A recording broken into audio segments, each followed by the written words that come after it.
Magandang umaga mga ka-agri. Andito po tayo ngayon sa isang farm resort sa west coast po ng Puerto Princesa, sa barangay Simpukan. So, andito sa kanilang farm resort, yung NSD Salvacion Garden and Pool. So, meron po silang gulayan, tsaka meron din po silang natural pool doon sa taas. So, ngayon papakita po namin sa inyo yung kanilang taniman. So, ito yung kanilang gulayan. Meron silang tanim na okra, pakwan. Tapos ang interesting po dito sa kanilang lugar, yung source po nila ng tubig. So dito po meron silang bukal na pinagkukunan ng tubig galing po sa bundok. So ito po yung kanilang hose. Galing po yan sa bundok dito sa Simpukan. Mga 800 meters daw po yung layo. Then nag-install sila ng mga hose papunta po dito sa kanilang garden. Yung iba naman po papunta dun sa kanilang pool dun sa taas. So yung kanilang pool ay infinity din, infinity pool, so tuloy-tuloy lang. Pero dito sa kanilang garden, eto, meron silang sprinkler. And medyo nababasa tayo.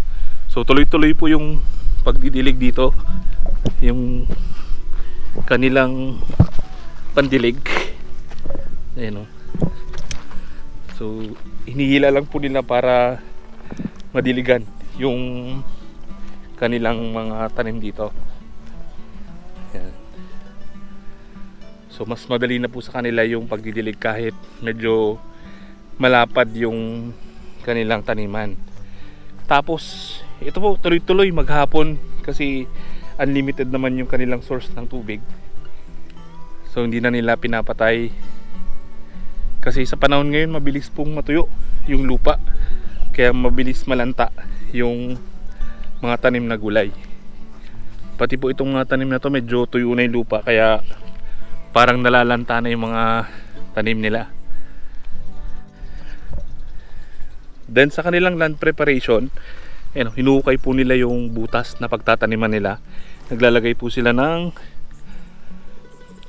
sinunog na ipa, mga abo. So dyan po sila nagtatanim. So hindi na nila pinaplat yung ibang area. Maliban lang po doon kanina sa part na to na may plat talaga. Pero sa iba naman mga butas lang po yung piniper nila. So malamang tataniman po nila ito ng pakwan din. Tapos dito may mga tanim silang papaya. Ito po mga dwarf lang. So ang gandang tignan kung may mga tanim po kayong dwarf pagka may mga bunga na. So ang gandang tignan. Tapos pwede pang maging silungan pagka medyo mainit. So dito naman sa part na to ng pakwan, may mga bunga na yung iba. Ayan, may mga malalaki na tayo nakikitang bunga. Ito. Ayan. So mamaya tanungin natin sila kung paano sila nag-aalaga ng mga tanim na pakwan. Ito yata yung variety. Okay, kalabasa. So ito po. So meron din silang in-install na hose dito. So yan din po yung nagdidilig naman dun sa unahang parte. Sa pagtatanim po ng pakwan, so depende po kung anong variety. Kung yung variety po ng inyong pakwan yung malalaki, usually po pinapatubo natin isang piraso lang sa main stem nya.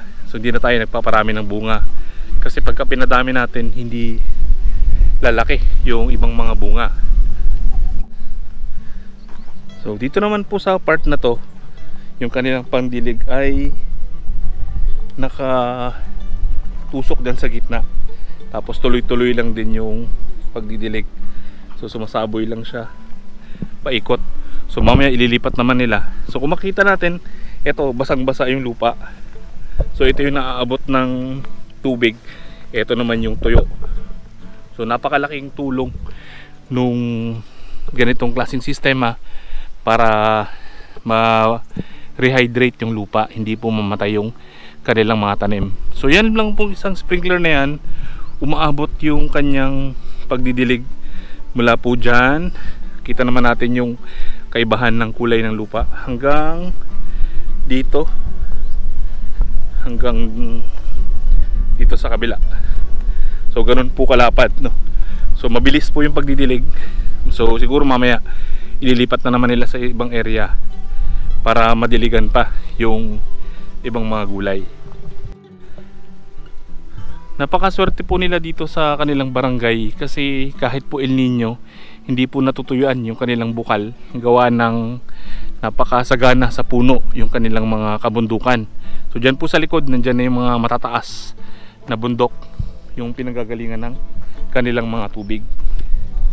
So dito naman, itong mga trellis, tignan natin kung ano yung mga nakatanim. So dito, ganun din, yung iba may mga tanim na, yung iba may mga pakwan, tapos naka land preparation na rin, may mga uling, mga kahoy, no? Mga abo, nilagyan na rin nila ng organic materials para pagtaniman. So dito naman sa part na to, yung mga beans nila. So ito po yung design nila ng trellis. So isang linya-linya lang yung bawat beans, no?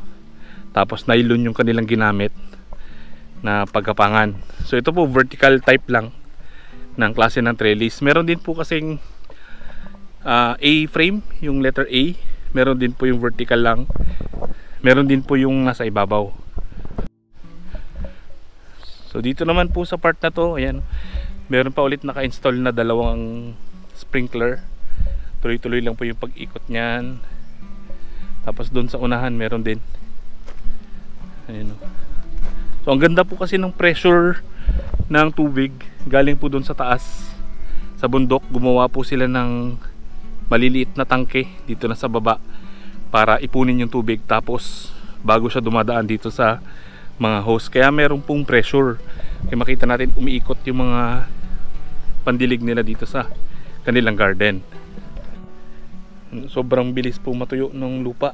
So kailangan talagang laging dinidiligan yung lupa, lalo na po ngayon tag-init. Hirap pong makabuelo yung mga tanim kung kulang sa tubig. May technique po na ginagawa dito para hindi po magkulay dilaw yung ilalim ng pakwan.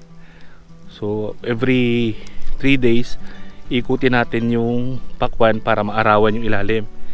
Then after 3 days ulit, ibabalik natin siya, yung kabilang side naman yung paarawan natin. Kasi pag hindi siya nakakuha ng sikat ng araw, maninilaw. Kaya mapapansin nyo minsan sa palengke, may mga side ng pakwan na naninilaw. Yun po yung nasa ilalim.